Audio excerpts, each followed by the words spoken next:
Hey, Puss is back! And this time I'm going to be tackling the Counterworld. Wood, marble, linoleum, anything that you prepare food on you'll find in this world.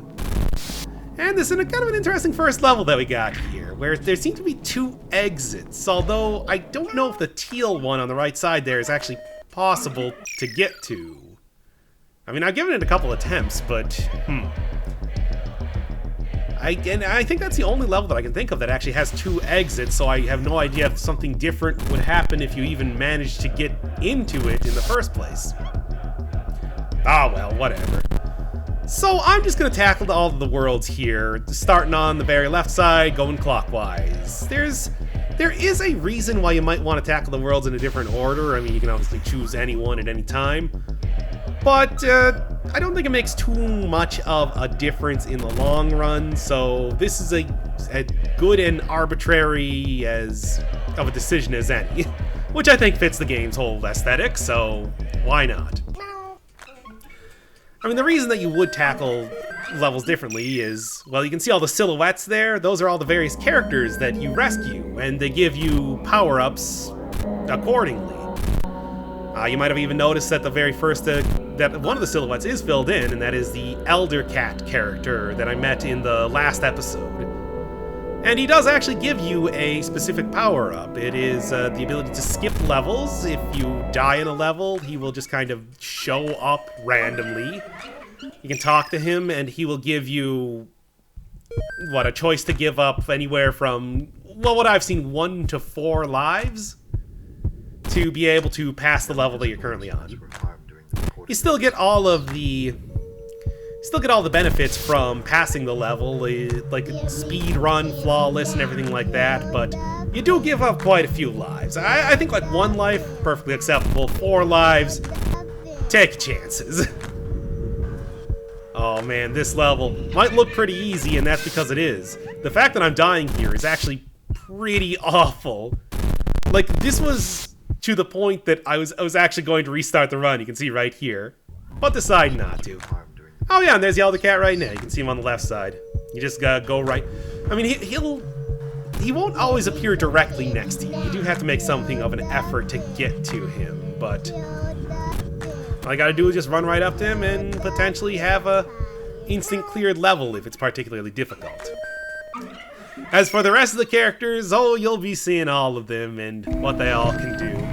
Just try to take a guess from those silhouettes exactly what they're supposed to be. There's no way you're gonna get it because this game is stupid like that.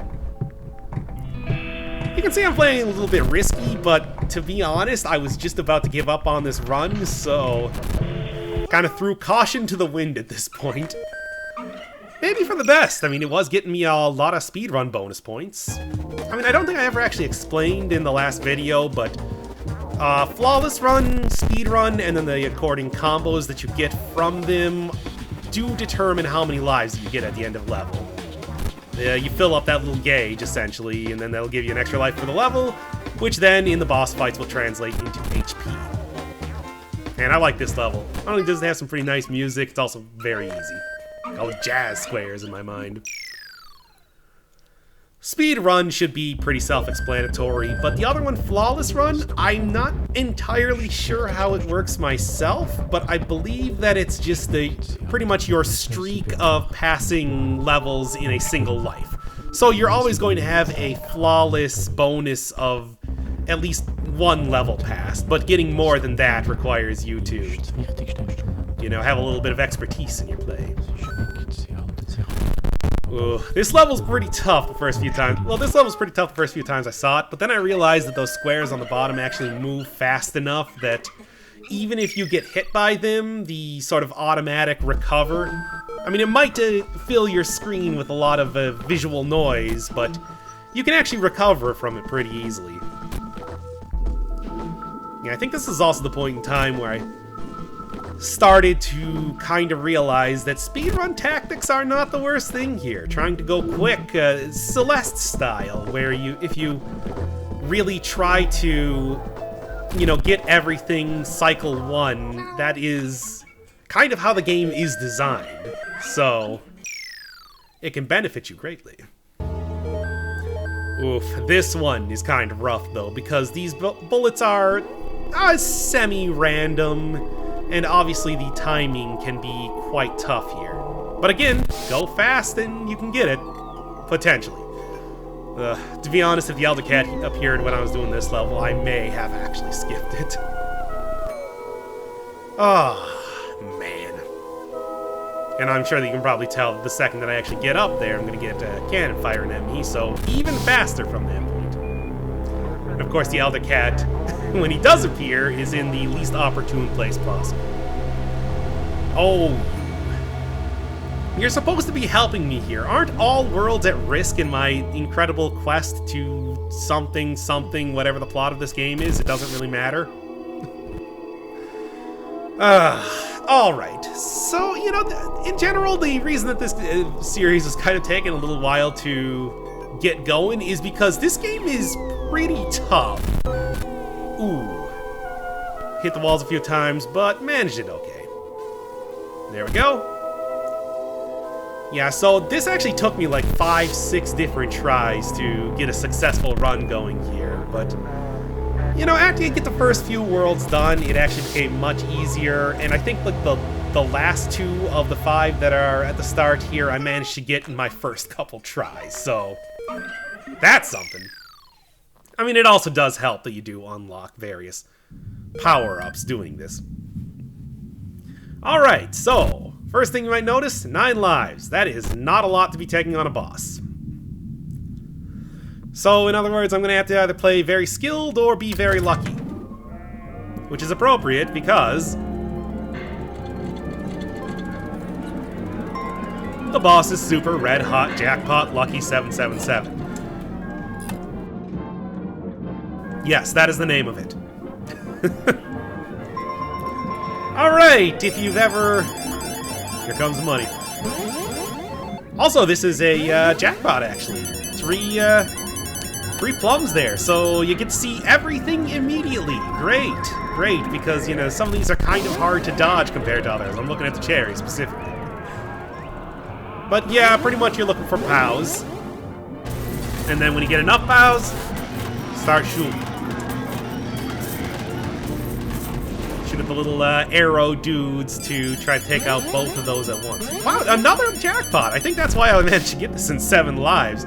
Obviously, there was enough happening on the screen at the time, I couldn't really see that this was happening. So it's interesting to get to the little bit more overall perspective. Also, yeah, is that just like the stupidest animation ever? But that's this game. Jackpot, slot machine as a boss. It's very, very original Star Fox, out of this dimension, if you ever played that game. Of course, significantly more deadly, I would say. Also, less paper airplanes. You might have noticed that, laser coming down from the top if you are not rolling. If you, say, manage to get 3 POW blocks or something, and you're just like, well, I'm just gonna get a whole bunch of POW blocks at once. Screw the whole dodging game. It's like, nah, a big laser comes down on you. Hit that button, dog. Well, cat. And... ah, oh, come on, it's like 3 lives left. But hey, getting somewhere. And also, yes, this is the most predictable thing, where it just gets completely screen-filling with everything. And again, these cherries, I hate these cherries. And there you get the complete confirmation that yes, the name of this thing is Super Red Hot Jackpot Lucky 777. But that's it.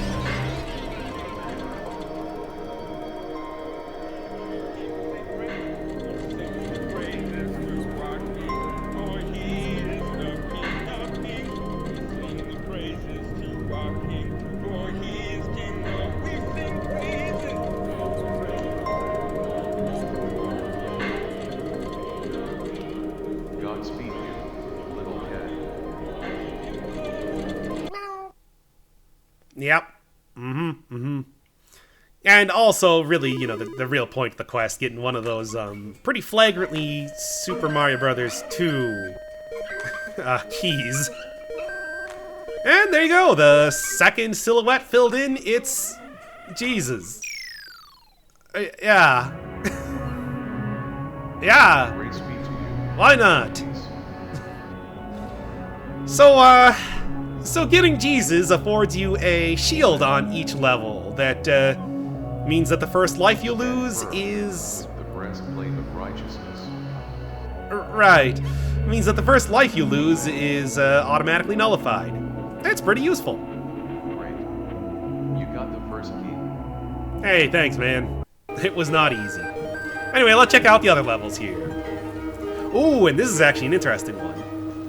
I mean, not actually all that interesting of a level. It's not too difficult to do, and you can also notice that, yes, I was changing up those skins on the cat pretty constantly. Why? Because I like it. It's a fun little addition to the game. There are a lot of them. I think that at the very start you get 40 or so, and then you unlock more with each boss. The Japanese on top says Jikan, which means time. Yeah, it's not actually all that difficult of a level as I'm making it seem. I think this was the first time that I saw it, so I was kind of unprepared for stuff like that happening. But the real thing is a new mechanic being introduced here. Let's take a look.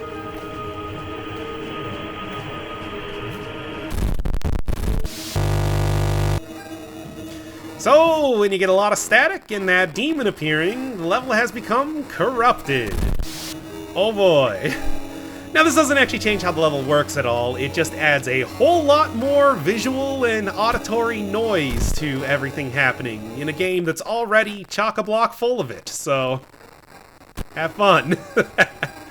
And again, you have to die for this to even have a chance of activating, so this is probably already a level that you don't have 100% on lock. However, if you do manage to pass it, you see you get a survive bonus there, which is a free 3 extra lives. Pretty worthwhile. Yes, and I think that this is a level that I think I only ever saw once, actually. Neat little gimmick where the safe areas become spread out in the middle there, giving you a much larger area to move around in until it moves off of there. And that does also include like a larger end area too and everything like that. But I think that's also the reason that it appears so rarely is because it's not a native level to the Counterworld. Like the Counterworld has its own set of levels that you... And... there you go. Yeah, it has its own set of levels that you actually get, usually, but it can occasionally pull from, like, a pool of levels from the other world. So you get a variety either way, because I do think that Team Coil really does expect you to be doing these worlds a lot, and getting the exact same levels each time can be a bit tedious. This is actually a level that took me a little while to figure out at the start, but it's really obvious to do. You just move left and right at the beginning there, and then everything else is pretty simple from that point. Then here, even the blocks moving at different rates doesn't make it too difficult to go down from there. Oh god, this level took me a while to get. It's really the beginning and the ending, and the only way that you get through that is just go down fast as soon as the block, like, twirls around, is at its smallest. So yeah, that's one that took forever, but once you got it, you got it. Nice little aesthetic for this one. And honestly, I think that if you were fast enough, you can just rush through that in a single cycle, but...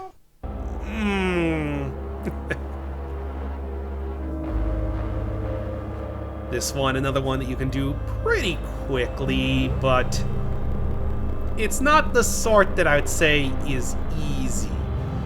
I think that this was one of the first tries I had at it, but later on it's essentially like, if you really book it through there, you can hit everything.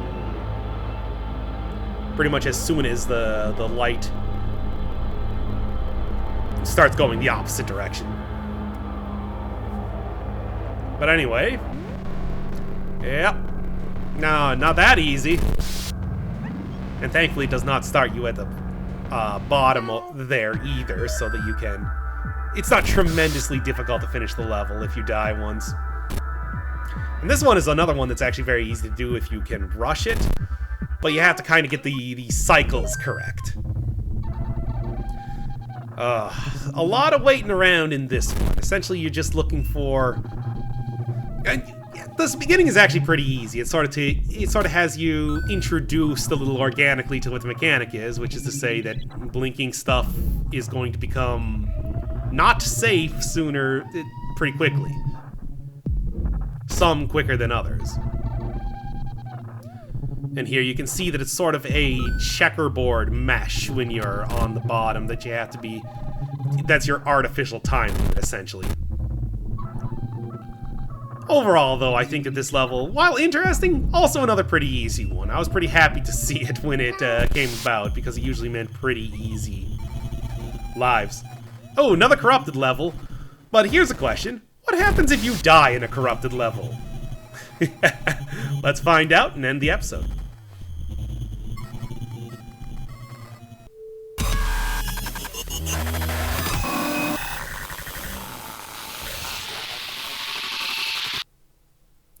Lovely.